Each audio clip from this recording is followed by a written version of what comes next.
Olá, eu sou a Luísa Vinhal e você está ouvindo o Profundamente.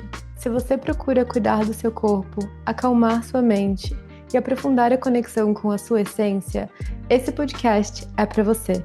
Que cada episódio te lembre do que é possível quando você mergulha profundamente em si.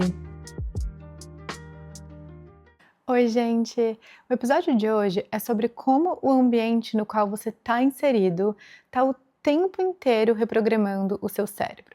A neurociência mostra que o ambiente no qual você está, os ambientes que você frequenta, alteram o funcionamento do seu cérebro, influenciam o seu humor, o seu comportamento e, no final das contas, influenciam a sua vida. Eu gosto de pensar no nosso sistema nervoso como se ele tivesse várias anteninhas o tempo todo captando o que está ao nosso redor, captando sinais que são transmitidos para a gente do nosso ambiente e reagindo a esse ambiente. E esse ambiente pode ou não ser favorável para você. Hoje eu quero te trazer 3 exemplos práticos de como o ambiente muda o cérebro e como você pode estar usando isso a seu favor. Primeiro, cores e estados mentais. O cérebro humano evolui em contato direto com a natureza, então antes de telas, paredes e concreto, o nosso sistema nervoso foi moldado por tons de verde, azul, luz natural, movimento orgânico. Cores não são só estética, elas modulam o nível de atenção, o nível de ativação do seu sistema nervoso. Tons de verde e azul tendem a sinalizar mais segurança para o cérebro. Eles estão associados, do ponto de vista evolutivo, a água, a vegetação, abrigo, continuidade da vida. Quando o cérebro percebe esses sinais através das cores, existe uma tendência maior à regulação, à calma, ao foco. Já cores muito intensas e contrastantes, como o vermelho forte, por exemplo, aumentam o nível de alerta fisiológico. Não é sobre ser bom ou ruim, é sobre o estado que você quer sustentar naquele ambiente. É por isso que ambientes naturais ou que trazem elementos da natureza para dentro costumam ser mais restauradores para a mente. E uma forma de fazer isso é estar trazendo plantas para os ambientes que você passa mais tempo. As plantas, além de melhorarem a qualidade do ar e pela estética, elas introduzem formas orgânicas, introduzem uma variação visual e cores que o cérebro reconhece como familiares e seguras. Cores também envolvem a luz branca e a luz amarela, a luz artificial e a luz natural. A luz branca, que ela é mais azulada, ela aumenta o estado de alerta e vigilância. Não é à toa que só luz branca é usada em hospital, em cozinhas industriais, em ambiente de trabalho intenso, porque essa luz branca mantém o cérebro em modo de atenção elevada, em modo de atenção, em modo de ativação. Não é o estado que o seu cérebro deveria estar na sua casa à noite antes de dormir. À noite, o cérebro naturalmente espera sinais de desaceleração, luzes mais quentes, amareladas, alaranjadas, que se aproximam do espectro do pôr do sol, que vão reduzir a ativação do sistema de alerta e que favorecem a produção de melatonina. Eu tenho muita memória de quando eu era clínica geral no hospital e quando eu trabalhava dando plantão noturno durante a época do Covid, daquela luz branca à noite e eu tentava dormir 1 horinha ali à noite quando não tinha ninguém no hospital, ninguém chegando no hospital. E aquela luz branca ali, depois disso, eu nunca mais tive nenhuma luz branca na minha casa. Todas as luzes na minha casa têm esse tom de amarelo, então ou eu tô usando luz natural, ou então eu tô usando luz amarelada, e isso pra mim faz uma diferença enorme no meu sistema nervoso. Quando eu vou pra casa de alguém à noite e tá cheio de luz branca e a pessoa me fala que não consegue dormir, eu falo, é isso. Justamente pela nossa neurobiologia, eu recomendo muito, sempre que possível, você estar usando luzes amarelas ou alaranjadas à noite, especialmente nos ambientes em que você relaxa, quando você está ali jantando, se preparando para dormir.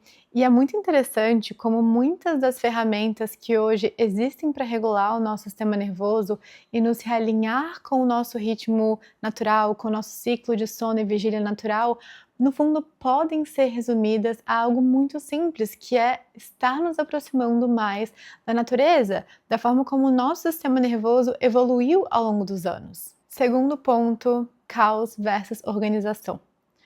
É muito desafiador pensar com clareza no meio do caos. É muito desafiador pensar com clareza, fazer um projeto que vai exigir direcionamento, foco, atenção, organização, coerência em uma casa totalmente bagunçada, visualmente poluída, suja, Que tipo de conteúdo psicológico esses ambientes tendem a evocar na gente? Mais sobrecarga, mais confusão, sensação de caos, maior dificuldade de raciocinar com clareza. Então, do ponto de vista da neurociência cognitiva, ambientes com excesso de estímulos irrelevantes aumentam a carga cognitiva. O cérebro precisa gastar energia filtrando informações que não são importantes, o que reduz recursos disponíveis para foco, para tomada de decisão, para autorregulação emocional. E justamente por isso, a desorganização externa tende a estar mais associada a estados de desorganização interna, porque o nosso cérebro é integrado ao ambiente e está sempre reagindo àquilo que ele está captando. Se tem caos, se tem sobrecarga, se tem desordem externa, isso vai ser internalizado. E aqui vem um convite prático. Escolhe um espaço específico da sua vida, pode ser seu armário, seu carro, seu escritório, seu banheiro, sua cozinha. E anota no seu calendário um momento nesse final de semana para você organizar esse espaço com presença e sem pressa. Põe seu fone de ouvido, dá play em um podcast, dá play em uma música e tira tudo. Limpa tudo, passa o cheirinho que você gosta, doa o que você não usa mais, joga fora aquilo que está vencida. Deixa o ambiente limpo, organizado, cheiroso, coloca uma boa energia naquele local, coloca uma intenção de organização naquele local. Prepara aquele ambiente para a pessoa mais importante da sua vida, que tem que ser você. E observa, depois só observa, observa como isso reverbera no seu corpo, no seu humor, na sua clareza mental. Muitas vezes, uma das melhores formas da gente começar a organizar o nosso mundo interno quando ele está muito bagunçado é organizar o mundo externo. Então, experimenta. Terceiro ponto, The Doorway Effect ou efeito mudança de ambiente. O nosso cérebro cria associações com os ambientes. É por isso que costuma ser muito mais fácil se concentrar em uma biblioteca, em um café tranquilo, porque o seu cérebro associou esses locais a foco, atenção, trabalho. Tem ambientes que seu cérebro vai associar a foco, trabalho, tem outros ambientes que seu cérebro vai associar a descanso. Então, por isso é muito mais fácil você estudar numa biblioteca, porque seu cérebro já associou aquele ambiente a foco, trabalho, estudo, e é muito mais desafiador você estar estudando no sofá da casa dos seus pais, porque talvez aquele espaço ali seja um espaço de lazer, de diversão, de descanso. Quando você vai para um ambiente novo, um café novo, um espaço novo, o seu cérebro ainda não tem associações com aquele espaço. Você ainda não aprendeu as regras daquele local, quem você costuma ser naquele contexto. E exatamente por isso, ambientes novos facilitam a criação de novos hábitos, de novas crenças e até mesmo de uma nova identidade. Esse é o mesmo princípio usado em centros de reabilitação para dependência química. A mudança de ambiente ajuda a quebrar associações automáticas com padrões antigos e cria espaço para novas respostas do nosso sistema nervoso, para novos padrões de comportamento. O ambiente não só muda aquilo que você faz, o ambiente muda quem o seu cérebro permite que você seja naquele espaço. Como aplicar isso a seu favor? Você pode fazer alguns ajustes no espaço onde você estuda, por exemplo. Você pode fazer alguns ajustes de móveis mesmo no seu quarto. Você pode usar ambientes novos para iniciar novos hábitos. Então, por exemplo, começar a ler, meditar ou escrever em um café diferente, em um local da praia diferente, em um parque diferente.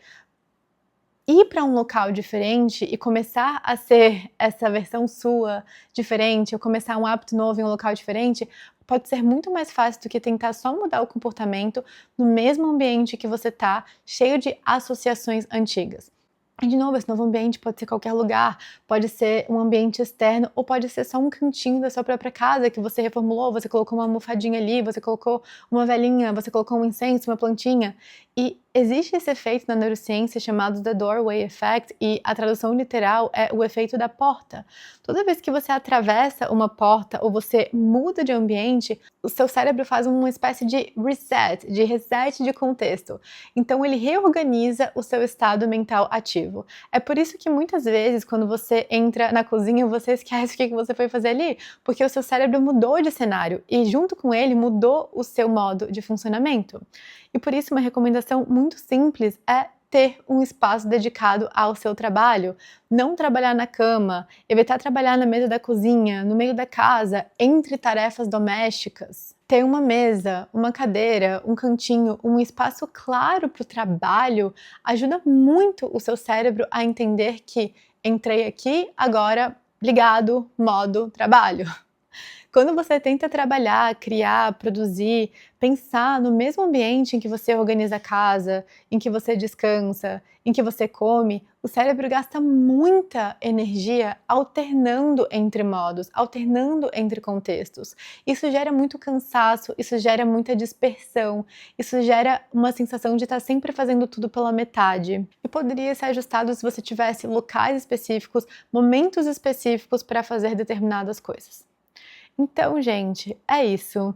Uma das formas mais inteligentes de estimular a neuroplasticidade, a criação de novas conexões cerebrais, é através do ambiente em que a gente está inserido. Frequentar ambientes novos e fazer ajustes no nosso ambiente ajudam o cérebro a sair do piloto automático e a se reorganizar. E você pode usar isso conscientemente, criando e frequentando mais ambientes que estão alinhados ao estado interno que você deseja cultivar. Até a próxima! Muito obrigada por compartilhar esse tempo comigo e por ter escutado o episódio até o final. Se essa conversa te tocou de alguma forma, deixar uma avaliação na plataforma onde você escuta o podcast faz toda a diferença. É assim que o trabalho cresce e continua encontrando quem precisa dele. Até o próximo episódio!